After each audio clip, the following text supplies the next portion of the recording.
Yes, dear students, continuing with the next part of environment and sustainable development. So, first of all, we will discuss about the state of environment in India कि India में जो environment की क्या position है. तो India की 18% world की 18% जो पॉपुलेशन है वो इंडिया में रहती है, जो कि वर्ल्ड का 2.5% एरिया कवर अप करती है. और हमारी कंट्री की approx 22% population below poverty line है, जो स्ट्रगल कर रही है for basic necessities of life like food, clothing and shelter. और जो डिफरेंट एनवायरमेंटल इश्यूज जो हैं, प्रॉब्लम्स हैं, उनको भी फेस कर रही है. जैसे जो नेचुरल रिसोर्सेज हैं, हम उसको एक्सेसिवली यूज़ कर रहे हैं, एक्सेसिवली एक्सप्लॉयट करते चले जा रहे हैं. देन प्रोडक्शन और कंजप्शन एक्टिविटीज से जो वेस्ट आ रहा है, जो वेस्ट जनरेट होता है, इतना ज़्यादा वेस्ट हम जनरेट कर रहे हैं कि हमारा जो एनवायरनमेंट है उसकी कैपेसिटी नहीं है उसको एब्जॉर्ब करने की. इसके अलावा air, water and sound pollution भी अलार्मिंग हाइट्स को टच कर रहे हैं. Then next we will discuss about the dichotomy of environmental degradation in India. तो जो एनवायरमेंटल डिग्रेडेशन का इशू है, जो हमने लास्ट वीडियो में भी डिस्कस किया है, ये भी अलार्मिंग स्पीड से बढ़ रहा है. इसकी ग्रोथ भी बहुत ज़्यादा हो रही है. तो इसके मेजर रीजंस हमने लास्ट वीडियो में भी डिस्कस की हैं. Some of the reasons are the same, like जो पावर्टी मेजर रीज़न है. रूरल एरियाज़ में पावर्टी ज़्यादा है और अपनी ज़रूरतों को पूरा करने के लिए जो लोग हैं वो फ्यूल के लिए जो लकड़ियाँ काटते हैं उसको बेच के अपनी लाइवलीहुड अर्न करते हैं, जिसकी वजह से उनको ट्री फेल करने पड़ते हैं. तो ट्रीज़ को गिराना पड़ता है अपनी लाइवलीहुड के लिए उनको. तो जिसकी वजह से डिफॉरेस्टेशन की प्रॉब्लम जो है हमारे सामने आ रही है. देन इसकी वजह से जो इंडस्ट्रीज़ हैं, अर्बनाइजेशन में, अर्बन एरियाज़ में इंडस्ट्री की ग्रोथ हो रही है. प्रोडक्शन एक्टिविटी जो है वो एक्सपैंड हो रही है, क्योंकि इंडस्ट्री एक्सपैंड हो रही है तो प्रोडक्शन एक्टिविटी भी एक्सपैंड हो रही है. तो जिसकी वजह से अर्बन एरियाज में भी एनवायरमेंटल डिग्रेडेशन हो रही है. तो इंडस्ट्रीज जो हैं वो स्मोक एमिट करती हैं. इंडस्ट्रियल जो वेस्ट है इससे वाटर और एयर दोनों तरफ जो है पोल्यूशन स्प्रेड हो रहा है. जो इंडस्ट्रियल स्मोक है वो एयर पोल्यूट कर रहा है, जो इंडस्ट्रियल वेस्ट है वो वाटर पोल्यूट कर रहा है. इसके अलावा जो शहरों का ट्रैफिक है उससे क्या हो रहा है, उससे नॉइज पोल्यूशन जो है वो इंक्रीज हो रहा है. तो एयर पोल्यूशन, नॉइज पोल्यूशन और वाटर पोल्यूशन की वजह से जो ग्लोबल वार्मिंग का इशू है वो हमारे सामने एक बहुत ही खतरनाक रूप लेके खड़ा हुआ है. इसके अलावा जो फैक्टर्स लैंड डिग्रेडेशन को सपोर्ट करते हैं ये भी हम डिस्कस कर चुके हैं. लाइक लॉस ऑफ वेजिटेशन हो रहा है ड्यू टू डिफोरेस्टेशन. पेड़ों के कटने की वजह से हमारी जो लैंड क्लियर हो रही है, तो उससे जो वेजिटेशन है, जो ट्रीज ग्रो होते हैं, जो वेजिटेशन ग्रो होती है नेचुरल, उसका हमें लॉस हो रहा है. इसके अलावा एग्रीकल्चर में हम मल्टीपल क्रॉपिंग कर रहे हैं कमर्शियल फार्मिंग के लिए.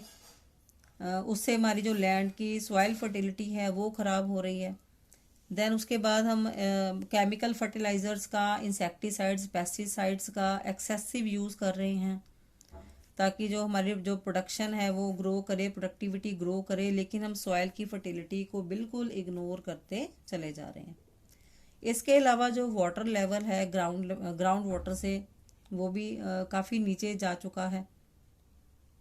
और जो सॉइल इरोजन है उसको भी हम डिस्कस कर चुके हैं. जो फ्लड्स और स्ट्रॉन्ग विंड्स की वजह से हमारी जो सॉइल है उसकी जो फर्टिलिटी है वो ख़राब होती जा रही है.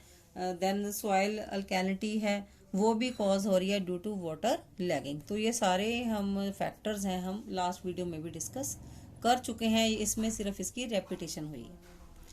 देन उसके बाद स्टूडेंट्स आता है कि मेजर्स टू सेव एनवायरनमेंट. हम अपने एनवायरनमेंट को किस तरीके से सेव कर सकते हैं, क्या क्या कर सकते हैं हम अपने एनवायरनमेंट को बचाने के लिए।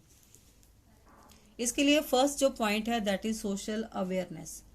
ये बहुत ज़्यादा ज़रूरत है कि हम अपने लोगों को एजुकेट करें, सोशली अवेयर करें कि आने वाले टाइम में हमें पोल्यूशन से क्या खतरा हो सकता है और हर इंडिविजुअल के लिए ये फेस करना कितना मुश्किल होगा। देन उसके बाद पॉपुलेशन कंट्रोल के बारे में भी लोगों को अवेयर करना पड़ेगा, क्योंकि पॉपुलेशन एक्सप्लोजन की वजह से, क्योंकि पॉपुलेशन बढ़ती जाएगी तो लैंड की कमी है हमें वो होती जाएगी। जो लैंड की सप्लाई उतनी नहीं है हमारे पास जिस स्पीड से पॉपुलेशन ग्रो कर रही है। तो इसके लिए भी लोगों को गाइड करना बहुत ज़रूरी है पॉपुलेशन कंट्रोल के ऊपर। Then enforcement of environment conservation act जो 1986 में पास किया गया था, तो गवर्नमेंट को चाहिए जो एक्ट पास किया गया उसको चेक करे कि ये एक्ट जो है वो फॉलो भी किया जा रहा है या नहीं। देन एफोरेस्टेशन कैंपेन, जो एफोरेस्टेशन कैंपेन लगाया गया था कि ट्रीज लगाने हैं, उसके ऊपर भी गवर्नमेंट का कोई खास चेक नहीं है to protect the environment. Then उसके बाद है control over industrial and agricultural pollution, कि जो इंडस्ट्रीज और एग्रीकल्चर की वजह से जो प्रोडक्शन हो रही है या जो एग्रीकल्चर हो रही है उसके प्रोडक्शन इंक्रीज होने के साथ साथ इंडस्ट्री और एग्रीकल्चर दोनों पोल्यूशन भी कॉज कर रही हैं, air and water pollution cause कर रहे हैं। तो उसको मैनेज करना बहुत ज़रूरी है कि जो पेस्टिसाइड्स और केमिकल फर्टिलाइजर्स एग्रीकल्चर और इंडस्ट्रीज में यूज़ किए जा रहे हैं उसका जो यूज़ है वो रिस्ट्रिक्ट किया जाए। देन उसके बाद वाटर मैनेजमेंट, कि जो रिवर वाटर्स हैं जिसमें एग्रीकल्चर का और इंडस्ट्री का या डोमेस्टिक वेस्ट उसमें जाके मिक्सअप हो रहा है, उसको क्लीन रखा जाए ताकि हमें पीने का जो पानी है वो साफ मिल सके। देन सॉलिड वेस्ट जो है इसकी मैनेजमेंट के ऊपर भी काम किया जाए कि जो सॉलिड वेस्ट जो है वो जो एमिट होता है केमिकली उसको ट्रीट किया जाए। जो रूरल गार्बेज जो है वो जो एमिट होता है सॉलिड वेस्ट की फॉर्म में उसको कंपोस्ट में कन्वर्ट करके एग्रीकल्चर में यूज़ किया जाना चाहिए। देन उसके बाद है हाउसिंग इम्प्रूवमेंट, कि लोगों को अवेयर किया जाए कि ताकि वो अपने हाउसेस को नीट एंड क्लीन रखें। स्लम एरियाज़ वाले लोगों को भी गाइड किया जाए कि वो उनको साफ सुथरे जो घर हैं वो प्रोवाइड करवाए जाएं जिसमें लाइटिंग की और जो एयर की प्रॉपर प्रोविज़न बना के दी जाए, इसके ऊपर भी चेक लगाया जाए। इसके अलावा पॉपुलेशन कंट्रोल बोर्ड्स सेटअप किया गया था 1974 में। तो इसका काम क्या था, लोगों को अवेयर करना कि जो पोल्यूशन है उसके क्या, एनवायरमेंटल पोल्यूशन है उसके क्या डेंजर्स, हमें क्या खतरे हो सकते हैं, और टेक्निकल असिस्टेंस भी प्रोवाइड करवाई गई है इस बोर्ड के थ्रू। देन उसके बाद बेटा next concept is very very important from board point of view, that is sustainable development. Know what is sustainable development? Sustainable development एक ऐसा इकोनॉमिक विकास है कि जिसका जो मेन मकसद, मेन जो एम है वो क्या है कि प्रेजेंट जनरेशन और फ्यूचर जनरेशन दोनों की क्वालिटी ऑफ लाइफ उसमें इम्प्रूवमेंट की जाए, लेकिन बिना नेचुरल रिसोर्सेज को खतरे में डाले हुए। तो what is sustainable development? It is that process which fulfils the need of present generation as well as future generation. दोनों जनरेशन की नीड्स को ध्यान में रखते हुए and without challenging the ability of future generations. Future generations की जो needs हैं उनकी कॉस्ट के ऊपर हमने प्रेजेंट जनरेशन को बेनिफिट नहीं देना, उनकी नीड्स के बारे में भी सोचना है कि प्रेजेंट जनरेशन की नीड्स के बारे में भी सोचा जाए, फ्यूचर जनरेशन की नीड्स के बारे में भी सोचा जाए, और नेचुरल रिसोर्सेज को बिना एक्सप्लॉयट किए, बिना एक्सप्लॉयट करने का मतलब ये नहीं कि हमने उसको यूज़ नहीं करना, उसको यूज़ करना है लेकिन उसको रैशनली यूज़ करना है, उसको ऑप्टिमली या जुडिशली यूज़ हमने करना है। ताकि दोनों जनरेशन्स को हम फायदा हो, हमारी प्रेजेंट जनरेशन को भी और हमारी फ्यूचर जनरेशन को भी। Next is features of sustainable development.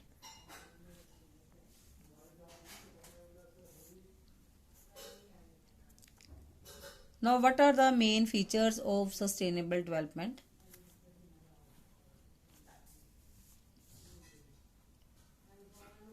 First feature is sustained rise in real per capita income, कि किसके ऊपर फोकस करने की जरूरत है कि per capita income, that means पर पर्सन जो इनकम है वो रेज होनी चाहिए। The next is rational use of natural resources, कि हमारे जो नेचुरल रिसोर्सेज हैं, जो फ्री गिफ्ट ऑफ नेचर हैं, उसको रैशनली जुडिशियसली उसको यूज किया जाए, उसको एक्सेसिवली हम एक्सप्लॉयट ना करें रिसोर्सेज को।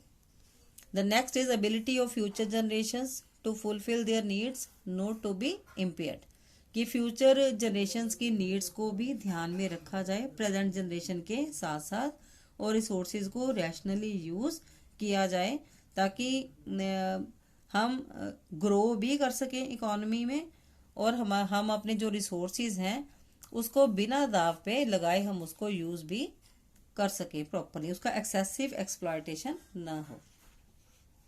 Next is check on pollution, लोगों को इस बारे में अवेयर किया जाए कि जो पॉपुलेशन एक्सप्लोजन है वो एनवायरमेंटल पोल्यूशन का एक बहुत बड़ा रीज़न है, तो पॉपुलेशन के ऊपर जो है वो चेक रखा जाए। The next is check on pollution, जो वो एक्टिविटीज़ डिस्कार्ड की जाए जिसकी वजह से एनवायरमेंटल पोल्यूशन जो है वो इंक्रीज होता है, तो वो सारी एक्टिविटीज़ डिस्कार्ड की जाए। देन कॉस्ट ऑफ डेवलपमेंट, कि नो डाउट हमने डेवलपमेंट करनी है, इकॉनमी में ग्रो करना है, हमने जीडीपी भी हमने ग्रो करनी है, प्रोडक्शन भी ग्रो करनी है, लेकिन वो एट द कॉस्ट ऑफ जो एनवायरनमेंट है उस कॉस्ट पे ग्रोथ हमने नहीं करनी। तो हमें कितना जो नेचुरल रिसोर्सेज हैं उसमें यूज़ किए जा रहे हैं, इस चीज़ का हमें ध्यान रखने की ज़रूरत है। The next is it also aims at preservation of human, physical and natural capital। तो क्या ज़रूरत है किसका ध्यान रखने की, हम अपने ह्यूमन रिसोर्सेज जो हैं इसको भी बचा के रखें, physical resources and natural resources को। ये हम तभी पॉसिबल हो सकता है अगर जब हम अपने अवेलेबल रिसोर्सेज को प्रॉपरली यूज़ करेंगे। नेक्स्ट है कि क्या स्ट्रेटजीज अपनाई गई फॉर सस्टेनेबल डेवलपमेंट। तो सस्टेनेबल डेवलपमेंट का मतलब ये नहीं है कि हमने जो इकोनॉमिक ग्रोथ है उसको नहीं करना, हमने इसका मतलब ये है कि हमने इकोनॉमिकली ग्रो करना है लेकिन बिना नेचुरल रिसोर्सेज को एक्सेसिवली एक्सप्लॉयट किए हुए, उसको हमने प्रॉपरली यूटिलाइज करना है हमारे पास जो भी नेचुरल रिसोर्सेज अवेलेबल हैं। तो हमने ये स्ट्रेटजीज जो हैं अडॉप्ट की हैं। फर्स्ट स्ट्रेटजी क्या है, इनपुट एफिशिएंट टेक्नोलॉजी। तो इनपुट एफिशिएंट टेक्नोलॉजी मींस कि हमने अपनी आउटपुट को मैक्सिमाइज करना है, हमने अपनी प्रोडक्शन की ग्रोथ करनी है नेचुरल रिसोर्सेज को प्रॉपरली यूज करते हुए, हमने नेचुरल रिसोर्सेज के ऊपर प्रेशर नहीं डालना। नेक्स्ट है use of environment friendly sources of energy. तो environmental friendly sources of energy कौन कौन सी हैं, लाइक एलपीजी एंड सीएनजी। तो इसको हम यूज करें in place of petrol and diesel, क्योंकि एलपीजी और सीएनजी यूज करते हैं तो उससे बहुत जहरीली गैस निकलती है। जो पेट्रोल एंड डीजल है उससे जहरीली गैस निकलती है, लाइक कार्बन डाइऑक्साइड एंड जो ग्रीन हाउस गैसेज में ऐड होती चली जाती है। तो हम पेट्रोल और डीजल की बजाय हम एलपीजी और सीएनजी को यूज करें। और जो रूरल एरियाज में रहने वाले लोग हैं उनको डिस्करेज किया जाए कि वो वुड को एज ए फ्यूल यूज ना करें और जिससे डिफोरेस्टेशन कॉज होती है। रादर उनको हम एनकरेज करें कि वो गोबर गैस प्लांट यूज करें for as a fuel. Next is integrated rural development. So integrated rural development के बारे में भी हम लास्ट चैप्टर्स में पढ़ चुके हैं। तो इसको प्रॉपरली यूज़ किया जाए जिससे एम्प्लॉयमेंट अपॉर्चुनिटीज़ रूरल एरियाज़ में डेवलप होगी और लोग अर्बन एरियाज़ में शिफ्ट नहीं करेंगे। तो लोग जो है रूरल से अर्बन एरिया में माइग्रेट नहीं करेंगे, जिससे जो ट्रांसपोर्टेशन नीड्स हैं लोगों की वो भी कम हो जाएंगी और अल्टीमेटली जो है पोल्यूशन है वो कम होगा। तो जो सोशल इंफ्रास्ट्रक्चर है उसके ऊपर भी प्रेशर कम पड़ेगा अगर हम रूरल एरियाज को डेवलप करेंगे। तो अर्बन एरियाज में जो प्रेशर पड़ता है सोशल इंफ्रास्ट्रक्चर को डेवलप करने के लिए, क्योंकि वहाँ पर पॉपुलेशन बढ़ रही है, तो उसकी वजह से जो सोशल इंफ्रास्ट्रक्चर के ऊपर प्रेशर पड़ता है तो वो प्रेशर भी कम हो जाएगा और इससे जो है एनवायरमेंटल पोल्यूशन जो है वो चेक हो सकता है। Next is converting sunlight into solar energy and solar energy into electricity. अब इंडिया में जो सनलाइट है वो अबंडेंट है, बहुत ज़्यादा sunlight rich source of energy है इंडिया में। तो क्यों ना हम सनलाइट एनर्जी को एनवायरमेंटल फ्रेंडली होके इसको यूज़ करें, क्योंकि ये non exhaustible source of energy है। तो it is renewable source of energy है, कभी ना ख़त्म होने वाली ये एनर्जी है। तो हमें जो एनर्जी अवेलेबल है सोलर एनर्जी की फॉर्म में, हम सनलाइट को सोलर एनर्जी में कन्वर्ट करें, फिर सोलर एनर्जी को इलेक्ट्रिसिटी में कन्वर्ट करें थ्रू टेक्नोलॉजी। सो सिर्फ सोलर एनर्जी ही जो सस्टेनेबल डेवलपमेंट का एक इफ़ेक्टिव आंसर है, जिससे हम नेचुरल रिसोर्सेज को प्रॉपर यूटिलाइज कर सकते हैं और उसको इलेक्ट्रिसिटी अगर हमारे पास सोलर एनर्जी के थ्रू जनरेट होती है तो हम इंडस्ट्रीज को भी प्रॉपरली चला पाएंगे और एग्रीकल्चर को भी प्रॉपरली चला पाएंगे और अदर एरियाज को भी प्रॉपरली फोकस कर पाएंगे। The next is shift to organic farming. अब नो डाउट हम केमिकल फर्टिलाइजर्स और इंसेक्टिसाइड्स पेस्टिसाइड्स को अपनी क्रॉप्स को बढ़ाने के लिए यूज़ करते हैं, लेकिन उससे होता क्या है कि जो सॉइल फर्टिलिटी है, हमारी जो सॉइल की फर्टिलिटी है उसको वो डेंजर में आ जाती है। हमारी जो सॉइल की फर्टिलिटी है वो डिस्ट्रॉय हो जाती है। तो हम नो डाउट कि हम प्रेजेंट जनरेशन के लिए तो हम ग्रो कर रहे हैं बहुत ज़्यादा प्रोडक्शन, लेकिन फ्यूचर जनरेशन का हम लॉस करते चले जा रहे हैं।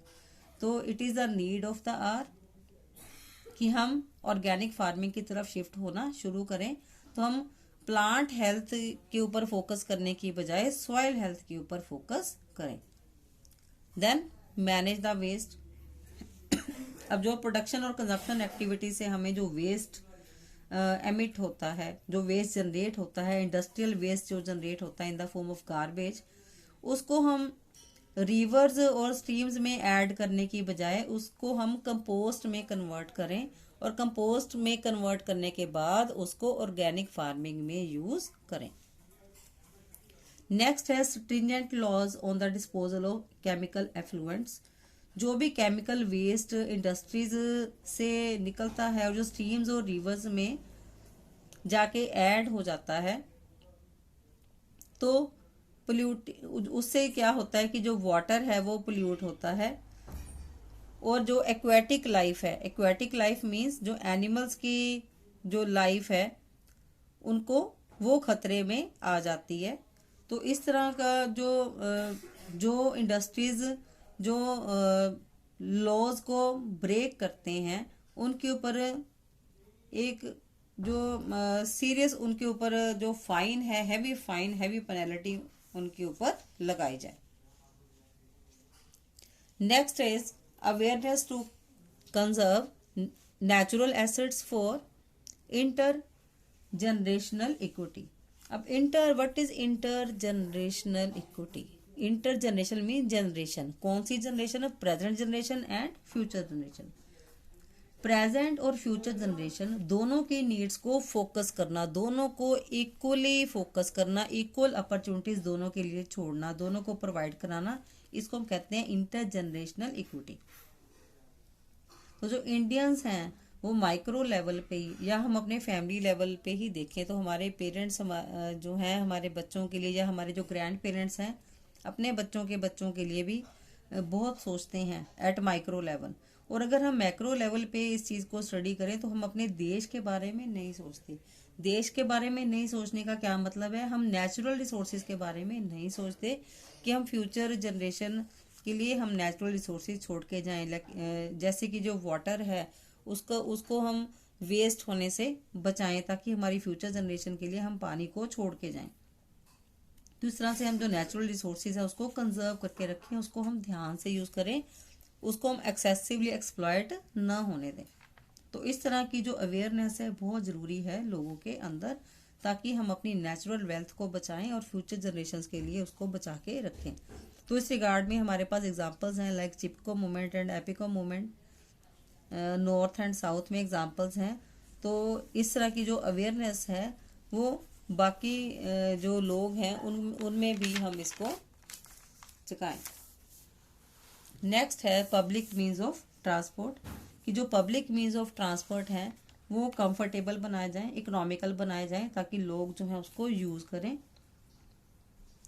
जैसे कि दिल्ली में मेट्रो है मेजर मीन्स ऑफ ट्रांसपोर्ट, तो इस तरह से सब अर्बन एरियाज़ में मेट्रो जो है उसका विकास किया जाए ताकि जो ट्रैफिक है वो कंट्रोल हो और जो एनवायरमेंटल पोल्यूशन जिसकी वजह से फैलता है वो अपने आप ही ऑटोमेटिकली रिड्यूस हो जाएगा ड्यू टू दिस मेट्रो और अदर ट्रांसपोर्ट। जो पब्लिक ट्रांसपोर्ट सिस्टम है उसको हम स्ट्रॉन्ग बनाएं।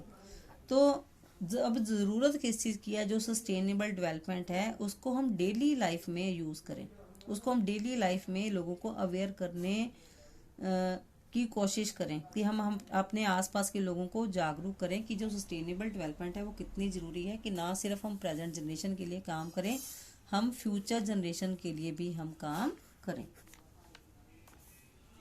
तो दोनों के लिए काम करने के लिए हमें नेचुरल रिसोर्सेज को कंजर्व करके रखना बहुत ही ज़रूरी है। तो बहुत ज़रूरी है कि हम प्रोड्यूसर प्रोड्यूसर्स एंड कंज्यूमर्स हम दोनों को अवेयर करें, क्योंकि दोनों प्रोडक्शन एक्टिविटी और कंजप्शन एक्टिविटी दोनों ही वेस्ट प्रोड्यूस करती हैं। तो जो वेस्ट प्रोड्यूस करते हैं उसके लिए हम काम करें। हम गोबर गैस के प्लांट लगाए जा सकते हैं, वेस्ट को उसमें यूज़ करके हम जो कंपोस्ट है वो भी जनरेट कर सकते हैं, ताकि जो कि ऑर्गेनिक फार्मिंग में हम उसको यूज़ कर सकते हैं। और हम अपनी सोशल रिस्पॉन्सिबिलिटी को समझें, अपने आसपास के लोगों को, अपने घर के लोगों को इसके बारे में अवेयर करें और फ्यूचर जनरेशन्स को हम सपोर्ट करें। सो ज़रूरत अब किस चीज़ की है, बजाय कि हम मोनेटरी कॉस्ट की तरफ दौड़ें कि हम मनी स्पेंड करके टेक्नोलॉजी के ऊपर स्पेंड करके हम नेचुरल रिसोर्सेज के ऊपर हम काम करें, कि हमारी जो रियल कॉस्ट है हमने कॉस्ट किसके ऊपर खर्च करनी है, अपने एफर्ट्स के ऊपर, कि हम अपने एफर्ट्स ज़्यादा से ज़्यादा एफर्ट्स लगाएं लोगों को अवेयर करने में, ताकि हम अपनी सोसाइटी को एक बेटर एनवायरनमेंट दे सकें, एक पोल्यूशन फ्री एनवायरनमेंट दे सकें, ताकि जो हमारी इकॉनमी है और जो हमारा इंडिया है वो हर तरफ से ग्रो कर सके। सो बेटा ये आपका सस्टेनेबल डेवलपमेंट का जो चैप्टर है, एनवायरनमेंट एंड सस्टेनेबल डेवलपमेंट, ये आपका आज कंप्लीट हो गया। तो I again suggest you to view the videos at least 2 and 3 times, क्योंकि जब आप बार बार चीज़ को सुनते हो तो वो आपको याद हो जाती है, सुनने से तो आपको लर्न करना भी इस तरीके से इजी रहेगा। So this chapter is completed.